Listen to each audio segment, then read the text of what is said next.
डिंपलचे डोहाळे जेवण. त्याच दिवशी वाढदिवस मोठ्या उत्साही वातावरणात साजरा. माझ्या तमाम दर्शक बांधवांना नक्कीच वाटत असेल हा बर्थडे एखाद्या छोट्या परीचा, अथव शेटजीच्या, मिसेसचा किंवा एखाद्या आजीबाईचा.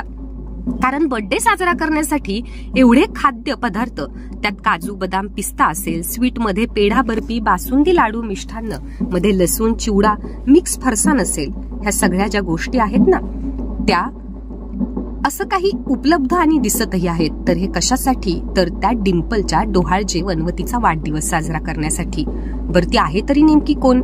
डिंपल ही मुलगी किंवा आजी नसून ती एक गोमाता कामधेनू आहे.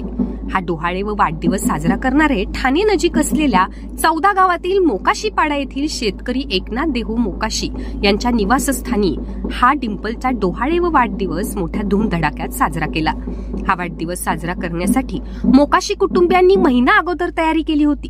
डिंपलच्या डोहाळे व वाढदिवसाचे बॅनर, फ्लेक्स ठिकठिकाणी झळकत होते. डिंपलच्या डोहाळे जेवणासाठी एकनाथ मोकाशी यांच्या कुटुंबियांनी डिंपलला नजर लागेल असे तिला नटवले होते. तिच्या गळ्यात शोभिवंत हार, ही गोमाता नव्हे माझी लक्ष्मी अशी पाठीवर नाव करून शेतकऱ्यांची खरी लक्ष्मी ही गोमाताच हे दाखवून देण्याचा प्रामाणिक प्रयत्न शेतकरी एकनाथ देहू मोकाशी यांनी केला आहे.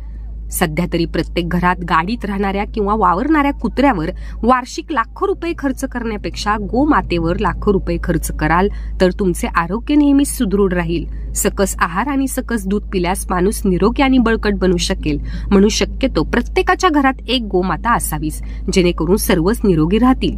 असा नवा संकल्प भावी पिढीतील तरुण व समाजासमोर एक वेगळा आदर्श शेतकरी एकनाथ देहू मोकाशी यांनी निर्माण केला आहे. दर्शक बांधवांनो, ही बातमीबद्दल व शेतकरी एकनाथ देहू मोकाशी यांनी समाजासमोर भावी पिढीस नवा आदर्श निर्माण केला आहे का, त्याबद्दल कमेंट बॉक्समध्ये कमेंट लिहून नक्की पाठवा. आणि बातम्या पाहण्यासाठी सिद्धेश्वर वार्ता न्यूज चॅनलला लाईक, कमेंट, शेअर आणि सबस्क्राईब करायला विसरू नका.